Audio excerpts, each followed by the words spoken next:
پیشاب کے ساتھ منی نکلی تو کیا حکم ہے؟ اگر پیشاب کے ساتھ منی نکل جائے تو غسل باقی رہے گا یا دوبارہ کرنا ہوگا؟ عرفان صاحب انڈیا سے. دیکھیں اگر کسی کو شہوت کے ساتھ منی خارج ہوئی ہے تو مکمل جب تک خارج نہ ہو جائے اس کو غسل نہیں کرنا چاہیے. اگر منی نکلی اور اس نے غسل کیا اور اس غسل کے بعد دوبارہ تھوڑی سی نکل گئی جو بچی ہوئی تھی تو دوبارہ غسل کرنا پڑے گا. تو اس لیے جب کسی کو احتلام ہو یا منی شہوت کے ساتھ خارج ہو تو اس کو چاہیے کہ ایک دفعہ اچھی پیشاب کر لے وہ، تاکہ جو بھی گندگی رہ گئی ہے وہ نکل جائے. اس کے بعد غسل کرے.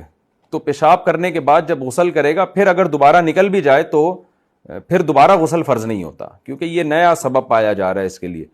تو اس لیے یا اگر ٹائم زیادہ گزر گیا ہو یا کوئی واکنگ کسی نے کی ہو اس کے بعد اگر غسل کیا اور پھر قطرہ نکل گیا تو بھی واجب نہیں ہے.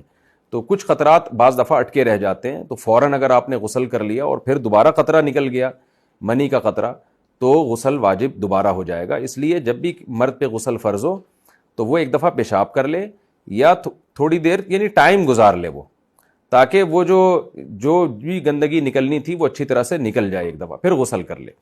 تو باقی پیشاب کے دوران نارملی حالت میں جو سفید پانی نکلتا ہے یا منی نکلتی ہے وہ منی نہیں ہوتی. میڈیکلی جو میڈیکل سائنس کہتی ہے کہ وہ منی نہیں ہوتی. عام طور پہ بعض نوجوانوں کو ایسا ہوتا ہے کہ پیشاب سے پہلے یا پیشاب کے بعد قطرات آتے ہیں.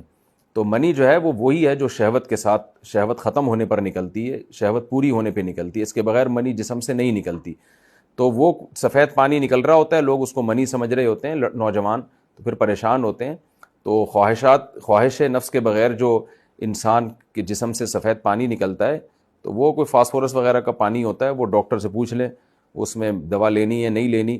تو لیکن یہ کہ اس سے غسل فرض نہیں ہوتا.